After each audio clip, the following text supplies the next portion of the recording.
네, 안녕하십니까. 오늘 말씀부터 이제 잠언을 배우겠습니다. 잠언은 1장, 2장 오늘 읽겠습니다. 6절 말씀은 1장 7절 여호와를 경외하는 것이 지식의 근본이거늘 미련한 자는 지혜와 훈계를 멸시하느니라. 잠언은 히브리어로 마샬이라고 하는데 명언 모음집, 어록 모음집이라는 뜻이 있습니다.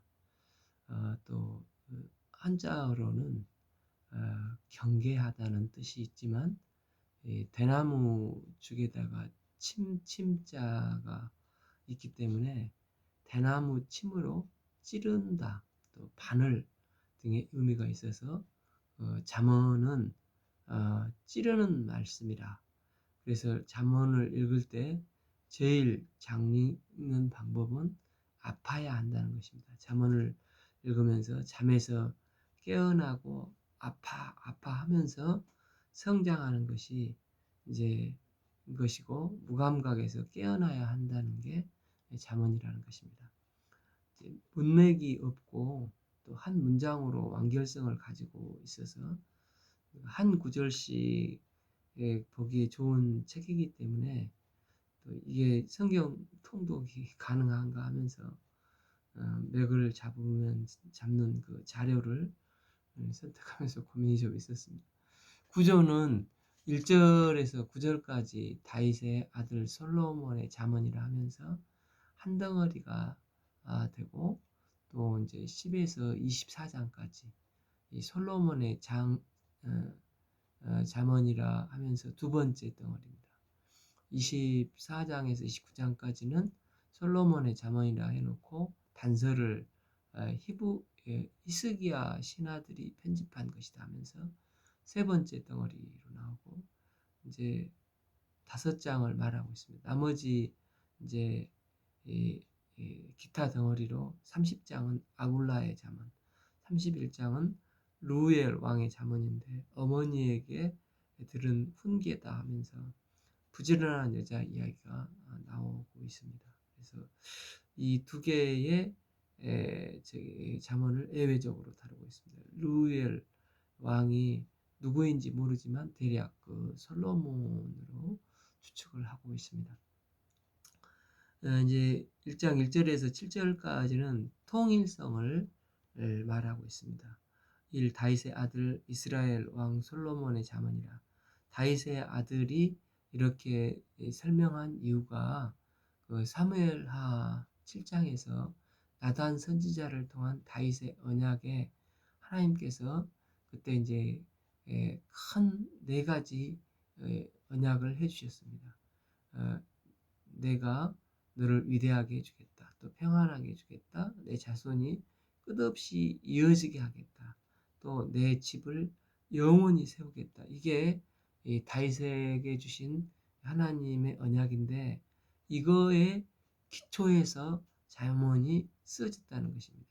다윗의 아들이기 때문에 이게 만만한 말씀이 아니라 그 사무엘하 7장의 중요한 다윗의 언약에 기반을 둔 말씀이란 것을 강조하고 있습니다. 또한 이스라엘이라고 했는데 진짜 이스라엘의 왕은 하나님이십니다. 그래서 이제 나머지 인간들은 대리 왕이라고 할 수가 있는데, 어, 그래서 이걸 이제 연합해 보면 하나님께서 언약의 공동체에 주신 말씀이라는 것입니다. 때문에 이 잠언은 일종의 어, 좋은 말들이 나열되어 있는 게 아니라 권위를 말씀하시는 것으로 하나님이 그 언약 공동체에게 주시는 무게가 있고 또 권위가 있는 말씀이라는 것입니다. 그래서 1장 1절에 전체 잠언의 전체 말씀을 꿰어서 권위를 세워주는 말씀입니다. 그 잠언을 쓴 목적은 어, 지혜와 훈계 2가지입니다. 2절 이는 지혜와 훈계를 알게 하며 명철의 말씀을 깨닫게 하며, 3절 지혜롭고 공의롭고 정의롭게 정직하게 행할 일에 대하여 훈계를 받게 하며. 지혜는 그 히브리어로 호크마, 이제 호크마 성경도 있었지 않습니까? 일처리 방법을 아는 것 혹은 이 판단력을 말합니다. 그리고 훈계는 책망과 바로잡음인데 이 바로잡음이 훨씬 더 강조되고 이게 수정 기능을 말을 하고 있습니다. 우리가 이제 요즘 미사일을 쏠 때 옛날에는 이제 곡사포 같은 것을 쐈는데 예를 들어서 그 곡사포를 쏘면 전쟁이 일어났을 때 청와대는 북한에서 쏴도 북한산이 막고 있어가지고 안 맞는다고 합니다. 그런데 요즘 그 크루즈 미사일이 있어서 크루즈 미사일은 삥 그 장애물을 돌아서 오기 때문에 아무 의미가 없다는 것입니다. 우리 인생도 이 크루즈 미사일 같이 말씀으로 수정 기능이 있어서 그때그때 이제 훈계를 들으면 그때그때 수정을 해주기 때문에 어떤 뒷면에 있는 것도 숨어 있는 것들도 다 맞출 수 있는 정확한 인생이 될 수가 있다는 것입니다. 어, 때문에 지혜와 훈계 이 두 가지가 꼭 필요하다는 것입니다. 지혜는 그러니까 판단력, 또 그러나 이제 판단력이 있더라도 이제 앞으로 갈 힘이 없을 때 훈계를 해주시는 것입니다.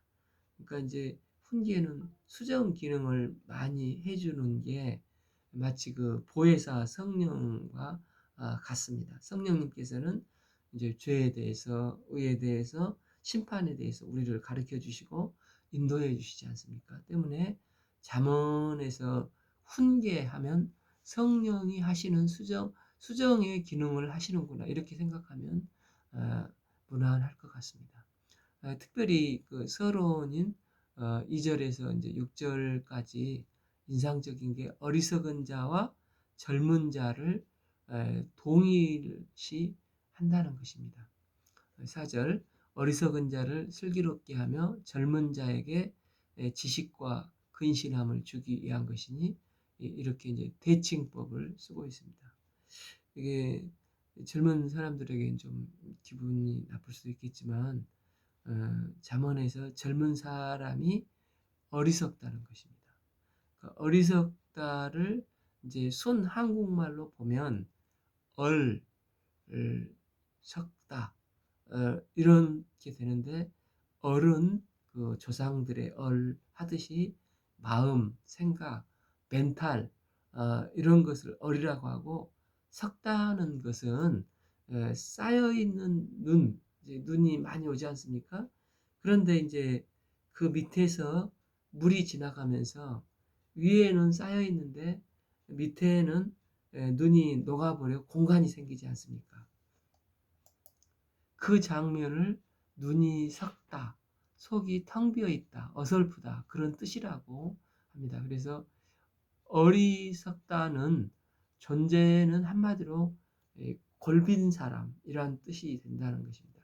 이게 젊은이와 똑같은 존재라는 것입니다. 때문에 젊었을 때는 다 아는 것 같고 또 힘이 넘치고 혈기가 있지만은 젊은 시절에는 훨씬 더 배워서 채워내야 한다는 것입니다. 채워 넣어야 한다는 것입니다. 잠언의 시각이 이제 젊은 자와 어리석음이 동시에 있는 것을 동요인 것을 깨닫고 젊었을 때 제일 많이 해야 될 말이 주님 저는 어리석은 자오니 깨우쳐 주시옵소서. 저는 어린아이 같이 아무것도 모르오니 주께서 알려주시옵소서. 이게 참다운 지혜라는 것입니다. 그리고 이제 이미 지혜 있는 자는 어떻게 됩니까? 잠언의 이 목적이 더입니다. 더 지혜롭고 더 판단력이 좋아지게 한다는 것입니다. 5절 지혜 있는 자는 듣고 학식이 더할 것이요 명철한 자는 지략을 얻을 것이라. 지혜와 명철이 의미를 조금씩 이제 확장시켜 가지만 같은 말을 두 번씩 반복하는 평행법을 쓰고 있습니다.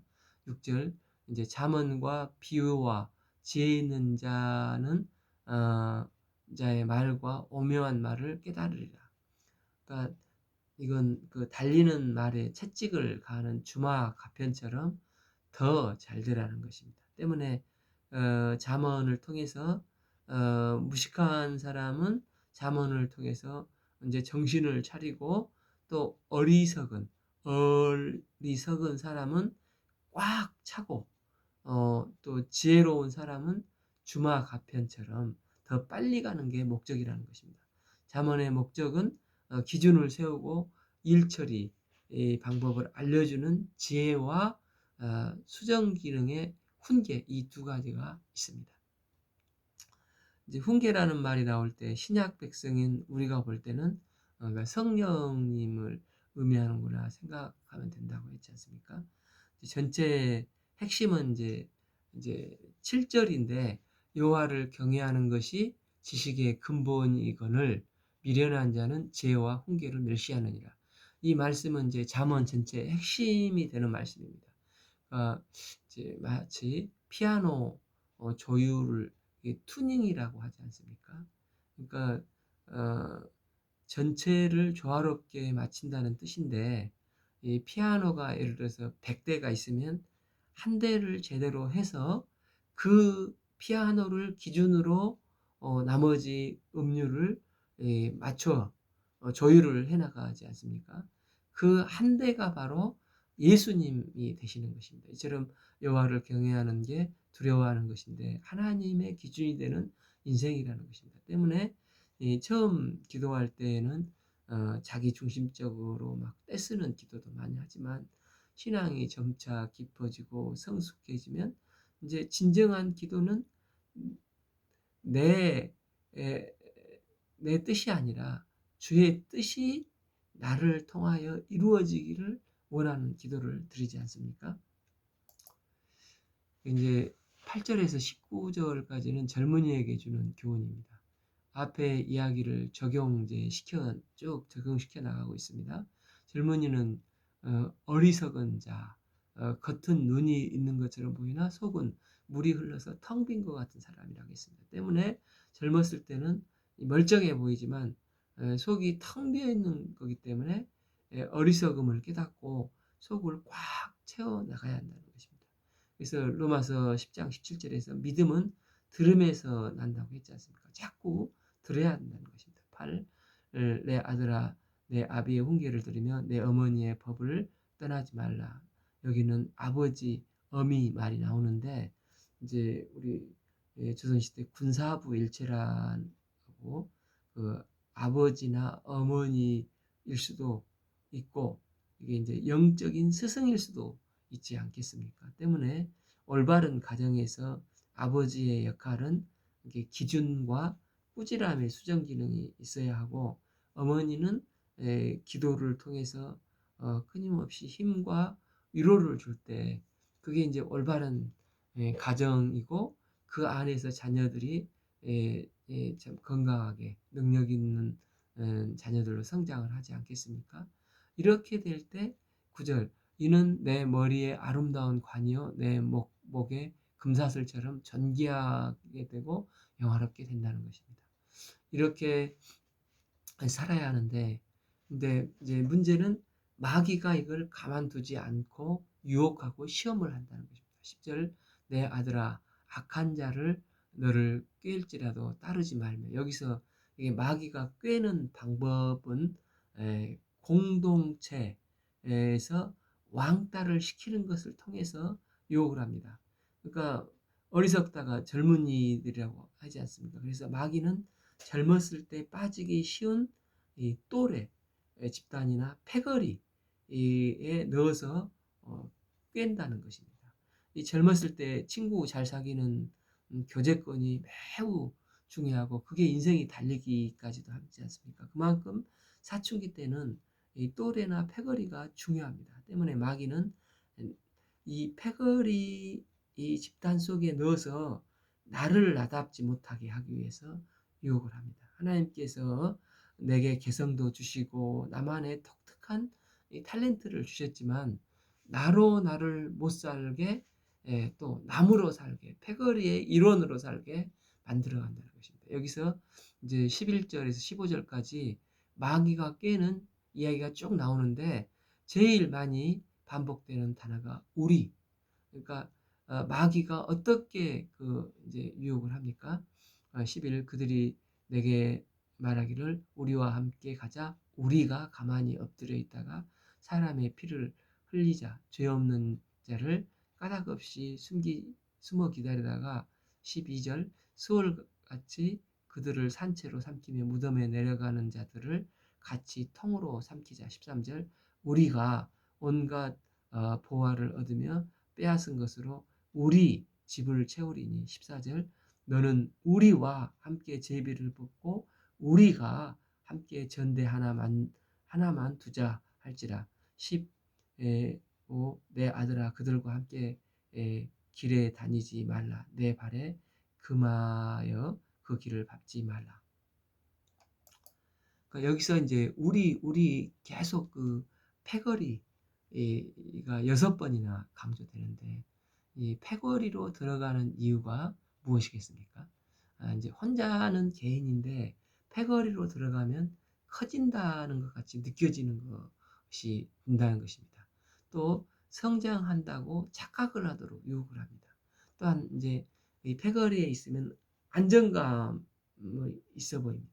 또 패거리로 공격을 하면 죄의식이 덜하고 집단의식이 이제 발휘가 되어서 강력한 힘을 발휘할 수가 있다는 것입니다. 그래서 그 뒤에서 이 패거리는 이제 마귀가 있어서 우리가 남이가 하듯이 패거리 의식을 이용을 하는 것입니다. 그러니까 이제 이게 비단 그 어떤 패거리 의식이 작은 공동체뿐만 아니라 민족주의도 그렇다는 것입니다. 지금 제가 있는 이 나라도 1대1로 이렇게 하면서 이 패권주의를 추구를 하니까 주변 나라들이 매우 힘들어지지 않습니까? 모든 민족주의 또 국수주의들의 특징이 우리끼리 하면서 마음을 좁게 만드는 것입니다. 때문에 우리 하나님의 백성으로 마음이 커져야 하는 것입니다. 그래서 우리는 그러니까 그 일본 사람도 중국 사람도 사랑할 줄 알고 러시아 사람들도 포용할 줄 알아야 됩니다. 이게 하나님의 백성들의 자세라고 할 수가 있습니다. 근데 이제 마귀는 항상 우리끼리 패거리를 만들어 유혹을 하면서 마음을 좁게 결국은 멸망하게 된 것입니다. 그 유럽의 지성이라는 독일이 결국 히틀러의 그 아리안주의에 빠져가지고 이것 때문에 망했었지 않습니까? 또 일본의 군국주의도 결국은 우리끼리 하다가 2차 대전에 망했지 않습니까?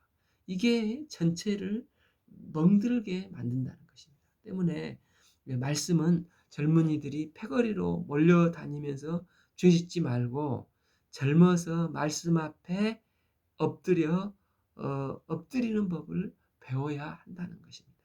어, 어, 전대 하나만 갖자 이 말은 물질로 공금을 만들자는 것입니다. 그래서 이해관계에 얽혀서 돈 때문에 이 패거리를 떠나지 못하게 꿰어버리는 것입니다. 그러니까 16대저 그 발은 악으로 달려가며 피를 흘리는데 빠름이라. 17 새가 보는 데서 그물을 치면 헛되거늘. 18절 그들이 가만히 엎드리면 자기 피를 흘릴 뿐이요 숨어 기다리면 자기 생명을 해할 뿐이라. 19절 이 이익을 탐하는 모든 자의 길은 다 이러하여 자기 생명을 잃게 하느니라. 그러니까 이 단락에서 젊은이들에게 또 우리에게 주는 가장 중요한 메시지는 패거리 의식을 가지고 패거리로 몰려다니면 결국은 망한다는 것입니다. 그리고 교회 이제 실제 우리 그 교회에서도 이 초대교회 그 고린도 교회가 그런 비슷한 경우가 아닙니까? 바울파, 아볼로파, 게바파, 그리스도파. 그런데 마귀가 배후에서 유치하게 해서 그릇을 이루지 못하고 하고 수많은 문제들을 일으키지 않습니까? 그 다음 단락이 이제 20절에서 33절까지인데 지혜가 이제 외치고 있다는 것입니다. 20절 지혜가 길거리에서 부르며 광장에서 21절 시끄러운 길목 성기 어기와 성중에서 외치는데 다 들으라는 것입니다. 지혜가 앞에 있는 패거리 의식을 가지면 안 된다는 것을 다시 한번 상기시키면서 지혜가 이제 직접 1인칭으로 묘사 표현을 하고 있습니다. 22 너희가 어리석은 자들은 어리석음을 좋아하며 거만한 자들은 거만함을 기뻐하며 미련한 자들은 지식을 미워하니 어느 때까지 하겠느냐. 끼리끼리 모여서 유유상종을 하면서 거기서 이제 안도감을 찾으려고 어느 때까지 하겠느냐 하는 것입니다. 그러니까 하나님 앞에서 하나님의 능력으로 하라 하면서 젊은이들에게 주는 메시지라고 할 수가 있습니다. 23절 나의 책망을 듣고 돌이켜보라. 내가 나의 영을 너희에게 부어주며 내 말을 너희에게 보이리라. 들을 줄 아는 자에게 하나님의 영이 부어진다는 것입니다. 그러니까 지혜가 하는 기능 중 하나는 이 책망인데 훈계처럼 수정 기능으로 성령이 하시는 일을 하게 된다는 것입니다. 그래서 지혜로운 사람은 성령 충만한 사람입니다. 이 조언을 해주는 거나 훈계를 해주거나 겸손히 듣고 수정하는 그 이사야서 54장처럼 이제 그 학자의 귀처럼 이처럼 겸손히 듣고 수정하는 사람이라는 것입니다. 적어도 어떤 사람 이런 사람이 있음에 좀 누가 이렇게 말씀을 해주면은 수정을 설사 안 한다 할지라도 이것에 감사합니다 하는 정도는 표현을 하는 것입니다. 24절 내가 불렀으나 너희가 듣기 싫어하였고 내가 손으로 폈으나 돌아보는 자가 없었도다. 25절 오히려 나의 모든 교훈으로 멸시하며 나의 책망을 받지 아니하였은즉 26절 너희가 재앙을 만날 때 내가 웃을 것이며 너희에게 두려움이 임할 때 내가 비웃으리라. 27절 너희의 두려움이 광풍같이 임하고 너희의 재앙이 폭풍같이 이르겠고 너희에게 근심과 슬픔이 임하리니. 이런 사람은 기고만장해서 어리석다. 속이 텅 비어 있는 사람입니다. 이런 사람에게 결국은 큰 재앙이 임하고 두려움의 광풍이 임하여 망하게 한다는 것입니다. 그런데 이제 28절 나중에 하나님이 불러도 하나님이 이런 자에게는 응답이 없다는 것입니다. 왜입니까? 평소 지식을 미워하고 책망을 업신여기는 교만했기 때문에 29절 대저 너희가 지식을 미워하며 여호와를 경외하기를 즐거워하지 아니하며 30절 나의 교훈을 받지 아니하고 나의 모든 책망을 업신여겼기 때문이라. 31절 그러므로 자기 행위의 열매를 먹으며 자기 꾀에 배부르리라. 이런 사람은 네가 뭔데 건방지게 내게 조언을 해. 이러다 결국 자기 꾀에 배부르고 무너지게 됩니다. 결국은 32절 어리석은 자의 퇴보하게 되고 어리석은 자는 편하고 안일한 것만 찾다가 자기를 멸망시키게 되는 것입니다. 그러나 하나님의 말씀을 듣는 자는 33절 오직 내 말을 듣는 자는 평안히 살며 재앙의 두려움이 없이 안전하리라. 그러니까 이제 우리가 잠언이 찌름이라고 했는데 잠언의 찌름을 통해서 무감각에서 깨어나고 또 강팍함에서 이제 그 요한복음 1장에서도 영접하는 자는 하나님의 자녀가 되는 권세가 있다고 했지 않습니까? 그래서 영접하고 여호와를 경외함으로 몰려다니지 않고 하나님 앞에서 홀로 서서 기준이 되는 이 하나님의 말씀 앞에 하나 서게 해주세요. 주님의 뜻이 나를 통해 이루어지기를 이루어지는 이제 축복을 받게 해주세요. 이런 저기가 되는데 이제 우리가 이런 축복이 임하기를 기도합니다. 그러니까 잠언 2장은 지혜를 어떻게 얻을 것인가 하는 내용입니다. 잠언에서 그 1장에서 그 지혜는 예수님으로 생각하면 거의 이해가 되고 또 훈계는 수정 기능이 있는 성령님으로 이해하면 된다고 했습니다. 1절 내 아들아, 내가 만일 나의 말을 받으며 잘 수용하고 나의 계명을 내게 간직하고 머무르게 만드는다는 것입니다. 믿음의 에, 출발은 그 영접하는 수용성입니다. 그래서 수용하고 또 간직하고 간직하는 이 내면화가 되어야 되는 것입니다. 내면화가 되기 위해서는 자꾸 말을 고백하는 것을 해야 하는 것입니다. 예를 들어서 그 85세인 갈렙이 여호수아서 14장 12절에 그날에 여호와께서 말씀하신 이 산지를 지금 내게 주소서 당신도 그날에 들으셨거니와.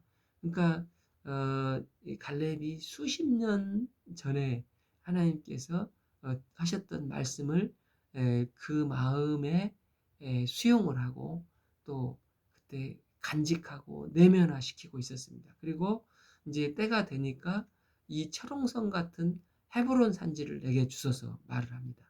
이제 이처럼 85세가 되었어도 이 산지를 내게 주소서 할 수 있는 것은 갈렙이 참으로 이게 수용성이 있고 그것을 이렇게 내면화시키는 지혜로운 사람이라는 것입니다.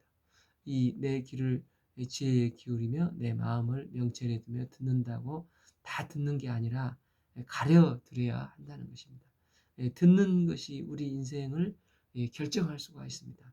이제는 적극적으로 말씀을 합니다. 3절 지식을 불러 보하며 명철을 얻으려고 소리를 지르며 배우려 하고 하는 그 러닝 마인드, 학습자의 자세를 가지라는 것입니다. 이런 자는 절실한 마음이 있고 눈이 반짝반짝 빛나지 않겠습니까? 그래서 마치 밭에 감추인 보화를 찾는 자처럼 되는 것입니다.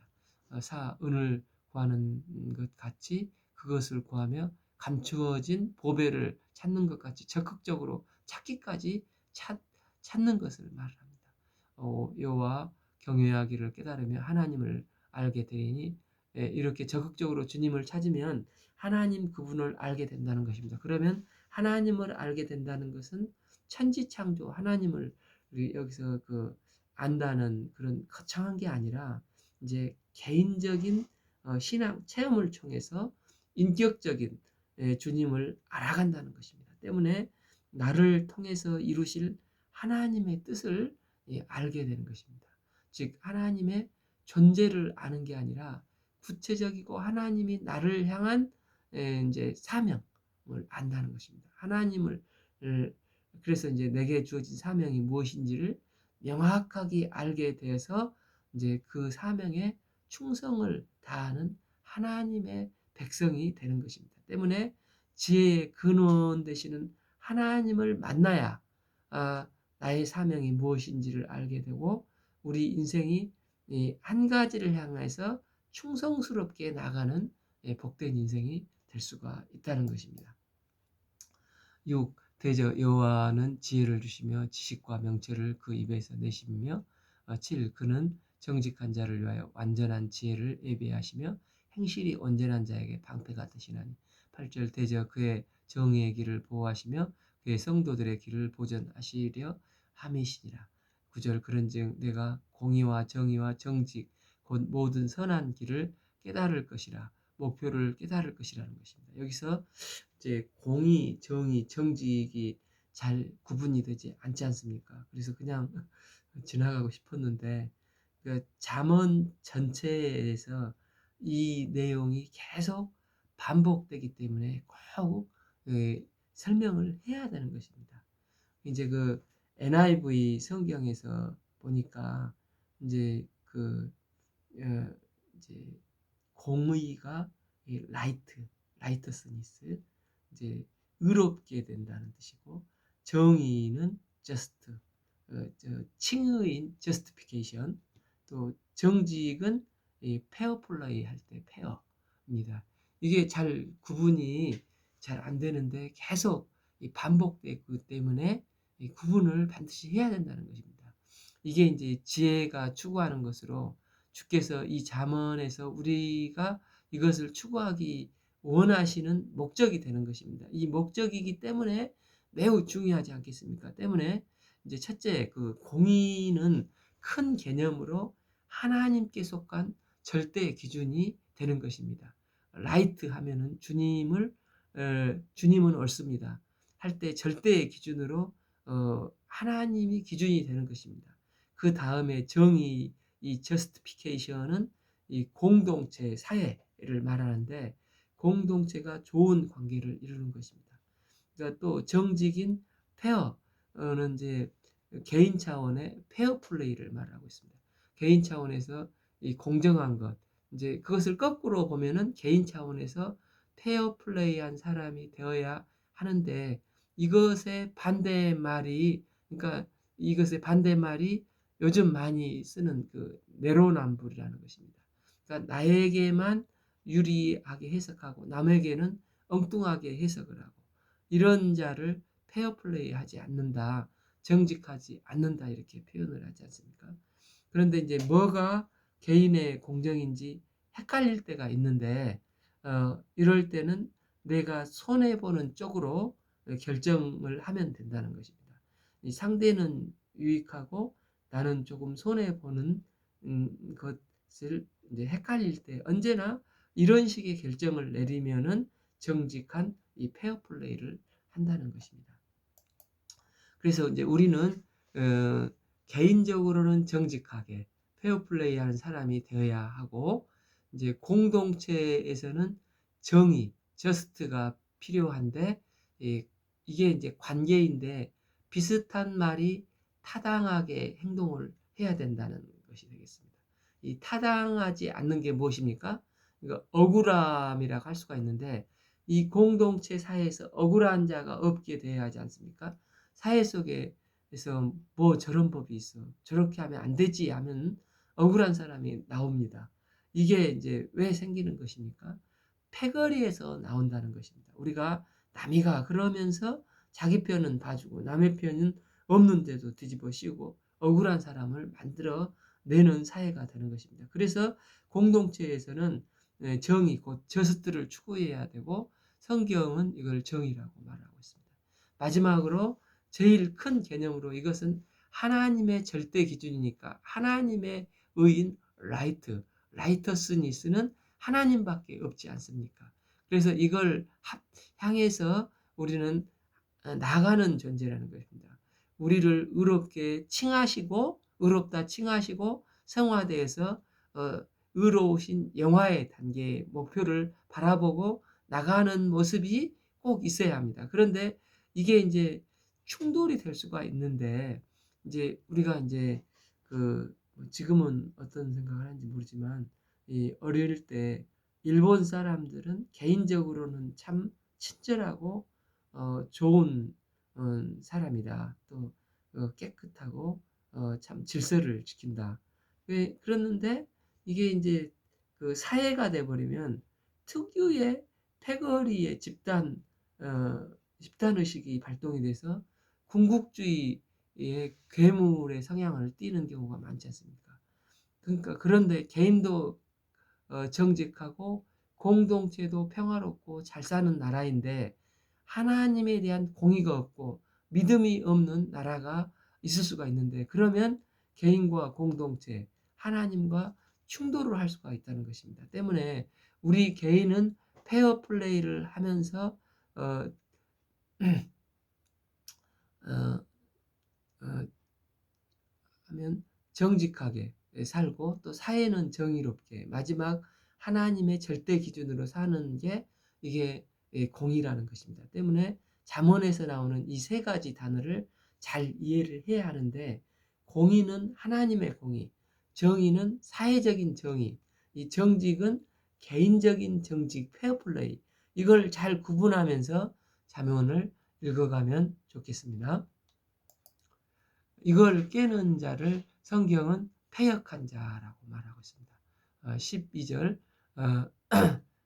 악한 자의 길을 패역한 자가 패역을 말하는 자에게 건져내리라. 13 이 무리는 정직한 길을 떠나 어두운 길로 행하며 14 행악하기를 기뻐하며 악인의 패역을 즐거워하는 15 그 길을 구부러지고 그 행위는 패역하니라. 이 패역이 새 성경을 보니까 겉과 속이 다르다는 그 표리부동하는 것을 패역이라고 하고 있습니다.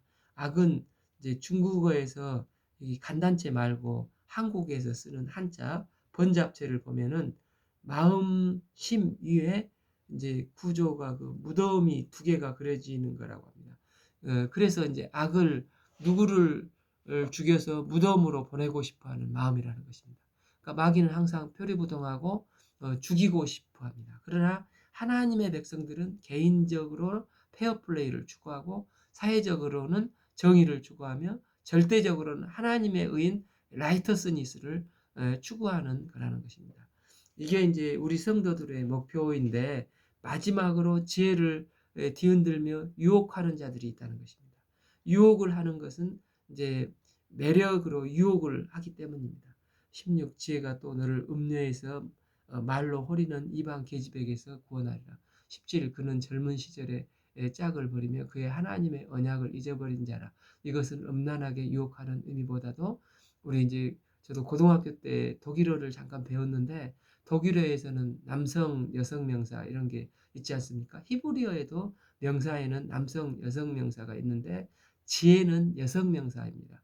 한국어도 그렇지만 우리 현지 교회도 뭐 이지혜라는 자매가 있는데 지혜는 다 여성이지 않습니까? 지혜를 여성 명사로 하기 때문에 그 반대로 음녀, 이방 계집이라는 표현을 하는 것입니다. 지혜와 그 반하는 것들이 나오는 것입니다. 지혜를 예수님으로 본다면 예수님과 반하는 것들을 추구하는 것이 있다는 것입니다. 있어야 될 자리를 떠나는 게 이제 유혹인데 유혹은 사실 매력적이기 때문에 그럴싸해서 무너지기 쉬운 것입니다. 18절 그의 집은 사망으로 그의 길은 스올로 기울어져 나니 19절 누구든지 그에게로 가는 자는 돌아오지 못하며 또 생명길을 얻지 못하느니라. 20 지혜가 너를 선한 길로 행하게 하며 또 의인의 길을 지키게 하리라. 21절 대저 정직한 자는 땅에 거하며 완전한 자는 땅에 남아 있으리라. 22절 그러나 악의는 땅에 끊어지겠고 간사한 자는 땅에서 뽑히리라. 그러니까 지혜 말고 다른 것들은 다 유혹하는 것들인데 유혹은 악인은 마지막 땅에서 뽑히리라는 것입니다. 그러니까 속지 말고 내 삶을 주의 것으로 여기고 주만 따르라. 이 길을 걸으라. 그러면 승리한다는 것입니다. 그러니까 지혜는 점진적이지만 적극적으로 찾아야 하고 그러면 하나님을 발견하고 나를 통해서 이루실 하나님의 뜻을 알기 때문에 이제 지혜가 오면 이루고자 하는 목표는 세 가지가 있는데 하나님 차원에서는 절대 공의인 라이터스니스 다음은 공동체 관계인 저스트 개인적으로는 정직한 페어플레이가 있는데 이렇게 하지 말라고 유혹하는 악인이 있는데 거기에 따라가면 죽게 된다는 것입니다. 그래서 지혜자의 말을 듣고 한 마음으로 이제 충성을 해가라는 게 이 1, 2장 서론의 결론이 되는 것입니다. 오늘 잠언은 1, 2장을 읽겠습니다. 감사합니다.